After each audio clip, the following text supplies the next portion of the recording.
I'm Joe Cash, chef owner of Scoundrel. We're opening in Greenville, South Carolina here in the fall. A little French bistro with a modern flair and a lot of energy. So Scoundrel, this is my baby. This is me coming home to Greenville and kind of saying, hey, this is what I've learned. This is what I love, and I want to be able to begin to share it with Greenville. And I don't want to come back and scare anybody or do anything crazy. And I think that's why we chose something as simple as just French food, because French to me is truly in the techniques and kind of the simplicity of the cooking, more so than like traditional French flavors. And it doesn't have to be coq au vin and bourguignon, but kind of you make beautiful sauces, you have beautiful technique, and just perfect execution of everything. So more of a technique-driven idea there, and from there, we'll branch off into a couple of flavors of Spain and a couple of flavors from Italy, and we can play with like New Orleans stuff because they're all kind of inspired by each other and work around each other.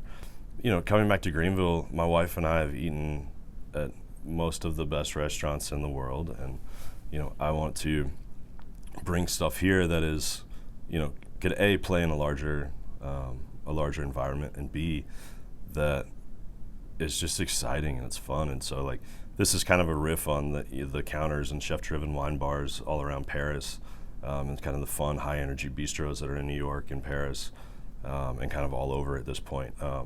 So I think it's really fun to bring something to this market that is currently happening in larger markets as well. I think usually when restaurants come here, by the time they're here, the trend is almost dead.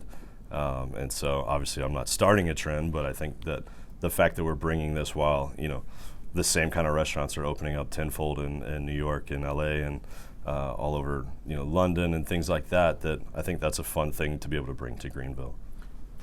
I think the biggest challenge is the product, finding the right purveyors. Finding fresh seafood is nearly impossible to find something as beautiful as you would get in a larger market in New York or even in Atlanta or Charlotte, because we're kind of this tertiary market. Everything it comes off of the docks in Charleston and goes straight to New York.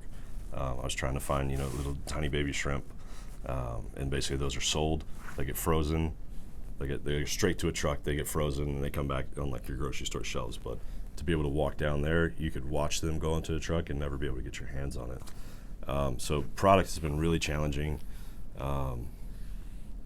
In New York, you can call at 11 o'clock at night and it's on your dock at 6 a.m. the next morning. And here, you can call at 4 o'clock the day before and maybe you'll get it, maybe you won't. So I think those have been kind of the bigger challenges, is just coming from that market and being so used to the conveniences of that, and coming back and realizing hey, I got to work for finding each and everything now a lot harder than it was before. So I think to me, and this is a big thing that came from Major Food, but I think that the energy in the restaurant is something that so many people don't think about, how we're going to capture that and how we're going to make that a part of what we do. And so you can go to a lot of the classic white tablecloth restaurants and it's very stale and it's mundane and everything's perfect, but there's almost a loss in that perfection because everybody's scared to have a little personality. Everybody's scared to wear the wrong thing or do the wrong thing, and so it just makes it tight and a little bit boring. Whereas in a more fun environment, you're having this convivial moment of you're sharing food. You're not having a single plate for yourself. You're sharing food at the table. You share a big bottle of wine. We have carts rolling up to the table, and we're going to do something tableside or mix up a cocktail tableside. So things that kind of get you excited. And I think that dining out in these days, to me, it's more of a show and it's more of a fun thing than just to go out and to get your fill until you're full and go home and go to your next thing. I think Major Food always said dinner is the show, and I always thought that was such an amazing thing because nobody really thinks of it that way. But when you're coming out and you're spending big money, you should feel like you're there for a reason, more than just the fact that you have a thick slab of Wagyu on your plate.